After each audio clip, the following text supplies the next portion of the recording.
Bonjour à tous.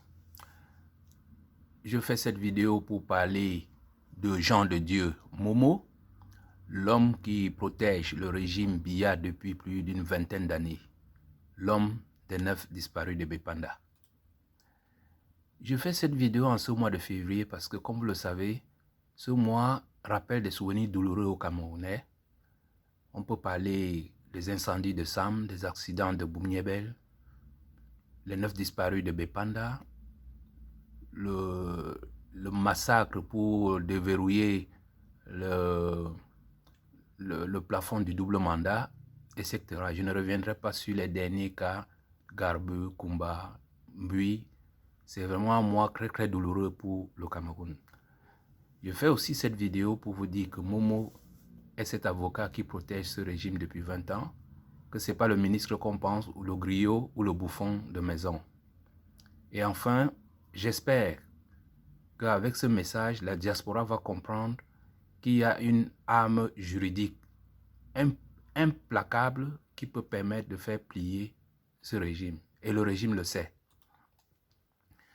Jean de Dieu Momo, vous le savez, c'est ce personnage exubérant qui passe tout son temps à distraire les Camerounais pendant qu'il fait tous les efforts pour protéger le régime. Vous allez comprendre pourquoi dans quelques minutes. En fait, beaucoup de gens pensent que Momo est le ministre de la Justice ou qu'il est un griot ou un bouffon. Mais la réalité, c'est le défenseur du régime Biya. Ministre de la Justice, j'ai dit c'est à 1%. Maître Ndok, il a bien montré sur un plateau de télévision que Momo n'avait rien à voir avec la justice. Il n'a pas pu dire un seul acte qu'il a posé depuis qu'il est ministre. Bien entendu, si on exclut le passeport qu'il distribue au fin fond des quartiers, ou bien l'organisation du tabassage des avocats dans les tribunaux.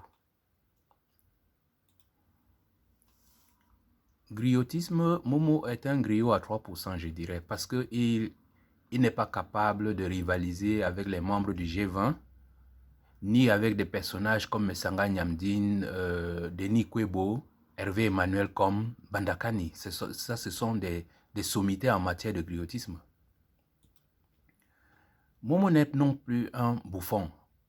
Le professeur Nyamsi a fait une vidéo dernièrement là pour décrire vraiment le rôle de bouffon du régime. C'est vrai ce qu'il a dit, mais ça ne compte qu'à 6% dans le rôle que joue Maître Momo dans ce gouvernement.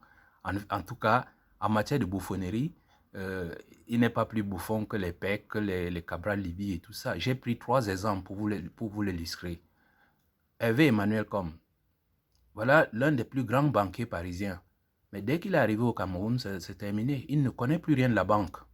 Il passe seulement son temps à crier Paul Biya Diop parce qu'il veut être nommé ministre. Il y a Abel Elimbi Lobé qui veut aussi être nommé ministre en jouant sur la loctonie et l'autochtonie. Ce monsieur, il est prêt à vendre tout le Cameroun aux Américains, aux Français, aux Anglais, mais pas aux allochtones. Donc pour lui, les Anglais, les Américains et les Chinois ne sont pas des allochtones. Allez comprendre. Le cas le plus dramatique, c'est Bertrand Tatinda. Ce monsieur-là, c'est un physicien du nucléaire. Le meilleur dans sa catégorie. Je veux dire, même sur le plan international. C'est-à-dire que ses collègues à lui offrent de l'électricité dans les autres pays, envoient des fusées sur les autres planètes. Mais M. Tatinda, au Cameroun, passe son temps à crier Paul Biya, le panafricain, tout simplement parce qu'il tue les anglophones du matin au soir. Vous comprenez la tristesse de la bouffonnerie. Momo n'est pas nommé pour ça. S'il fallait nommer pour la bouffonnerie, il y a mieux. Donc, venons-en au point le plus important. Pourquoi Momo a été nommé? Probablement pas à cause de son carnet d'adresse dans les tribunaux internationaux. N'oubliez pas qu'il est avocat au TPI, au TPIR et à la Cour de justice de la CEMAC. Et en plus, Momo est un bosseur. Ne vous fiez pas à son aspect fanfaron, mais c'est un travailleur, c'est un bon soldat. Et ça me fait d'abord rire quand on dit que Célestin Diamène va remplacer Momo. Diamène, c'est un paresseux. Le SDF et le MRC attendent toujours les rapports de M. Diamène sur les droits de l'homme. Il n'a jamais produit un seul rapport. Qu'est-ce que celui-là peut aller faire dans un régime? En tout cas, pour bien comprendre comment le régime fonctionne, pour comprendre pourquoi Momo a été nommé, il faut comprendre comment le régime fonctionne. Depuis 1982, les Français ont pris les manettes du Cameroun et ils ont dit à M. Biya, vous pouvez faire ce que vous voulez du Cameroun, tuer qui vous voulez, mais attention, si ça déborde, nous ne sommes pas là pour vous aider. À partir de ce moment, la plupart des gens qui sont dans ce gouvernement sont des incompétents, mais ils ont besoin de quelques compétences chaque fois qu'ils sont en difficulté. J'ai pris 2 exemples ici pour l'illustrer. Maurice Kamto et Samuel Eto'o-Fils. Excusez-moi pour le mélange, mais c'est juste pour permettre aux gens de comprendre comment tout ça fonctionne. Maurice Kamto est détesté par ce régime. Depuis 1991, Maurice Kamto soutient l'opposition. Mais ils l'ont admis dans le gouvernement parce que le Cameroun était en train de perdre Bakassi. Et il fallait quelqu'un qui avait la compétence des compétences.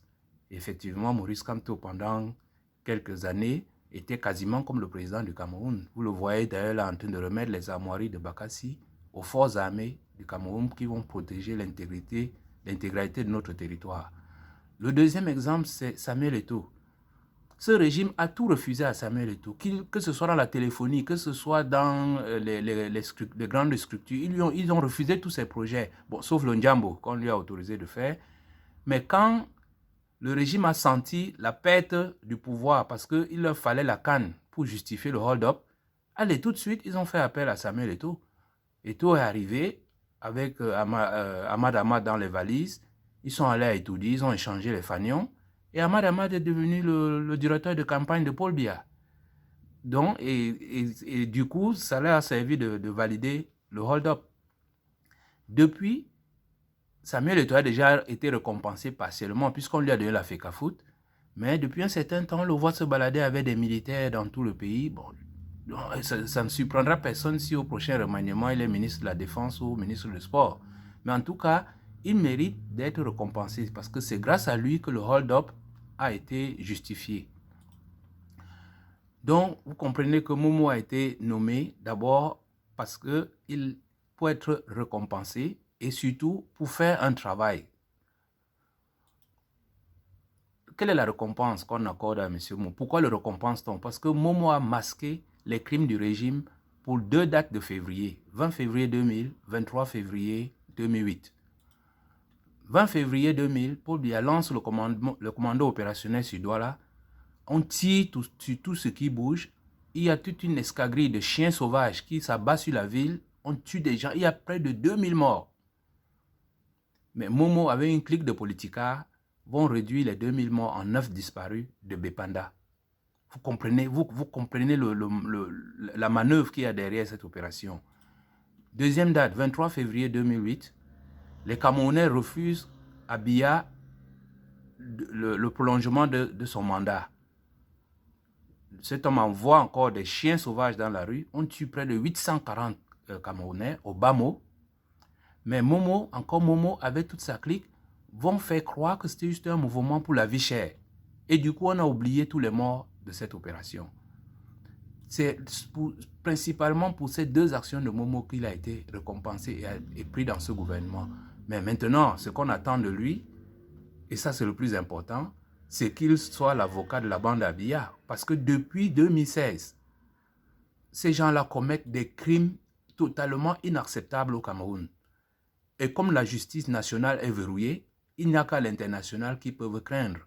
Or, comme Momo a des entrées à l'international, c'est la personne indiquée pour aider le régime. D'ailleurs, même les journaux locaux ne manquent pas de titrer « Paul Biya ira-t-il bientôt en prison ?» les conséquences sur la plainte contre Paul Biya. Ils se posent des questions. Mais à l'international, on ne se pose plus des questions. On se demande quand ça aura lieu. On dit « Paul Biya doit être traduit devant la CPI, titre Le Monde ». Mais c'est quand? Et c'est là que le travail que Momo abat pour que le Cameroun passe sous les radars judiciaires. Et l'affaire se corse. Parce que, voyez-vous, Madame Ben Saouda a été remplacée par un Anglais. Donc, ça veut dire que même si Momo a déjà fait un gros travail, il doit recommencer à nouveau avec ce nouveau procureur de la CPI.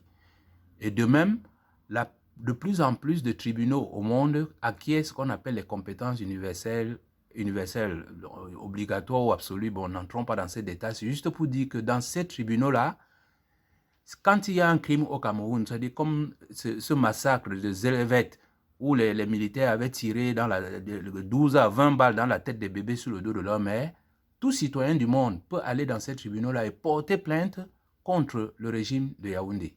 Et c'est le travail que Momo fait pour dégoupiller toutes ces plaintes-là. Deux exemples pour vous faire comprendre la dimension de la situation en ce moment. Wilfried Siewe, donc cet Allemand d'origine camerounaise qui était venu en vacances au Cameroun, a été arrêté pour rien. On lui a fracturé le crâne, mis en prison pendant 2 ans, traumatisé sa famille. Et la société Siemens a perdu un très bon ingénieur. Mais ces deux entités-là, Siewe et Siemens, peuvent porter plainte contre le régime camerounais et ils auront raison. Et c'est là où Momo intervient. Si vous n'entendez plus jamais parler de Wilfried Siewe et de Siemens, c'est que Momo a bien fait son travail. Sinon, vous allez entendre les plaintes de ces deux entités morales et physiques. Deuxième autre exemple, c'est George Bush et sa clique. Ils ont été condamnés à Kuala Lumpur, en Malaisie, pour les crimes qu'ils ont commis en Irak. Donc c'est pour vous dire que si vous commettez des crimes contre l'humanité, vous serez poursuivi quel qu'en soit le tribunal et quel qu'en soit le plaignant. Et d'ailleurs, Tony Blair, George Bush et même Nicolas Sarkozy, leurs avocats se battent tous les jours, comme Momo le fait pour le régime, pour qu'on ne traduise pas ces personnages-là à la Cour pénale internationale. Donc je vais conclure en disant donc que la diaspora tient là une arme redoutable pour porter plainte, pour faire plier ce régime. Si chaque membre de la diaspora porte plainte dans le tribunal le plus proche, ou même dans un tribunal local, même s'ils n'ont pas une compétence universelle, il faut juste porter plainte contre tous ces crimes que nous voyons tous les jours. Ça va au moins amener ce régime à ne plus nous tuer comme ils font tous les jours. Il ne se passe pas une seule journée sans qu'il y ait des drames catastrophiques dans ce pays. Chaque matin qu'on se lève, il y a et à chaque fois c'est de pire en pire. Donc je compte sur la diaspora pour s'organiser, que vous habitiez un village, une ville, une mégalopole, allez dans le tribunal de votre localité, portez plainte contre ces crimes. Ce sont des crimes contre l'humanité et ces crimes ne sont pas prescrits. Donc, c'est l'arme qui va nous permettre de faire tomber ce régime. Et très important, n'oubliez pas Maître Momo, lui qui disait que le régime savait où sont les 9 disparus. Maintenant, il a la mangeoire, il doit nous sortir ces dossiers et sinon, c'est lui qui sera traduit devant les tribunaux. Merci de distribuer ce message.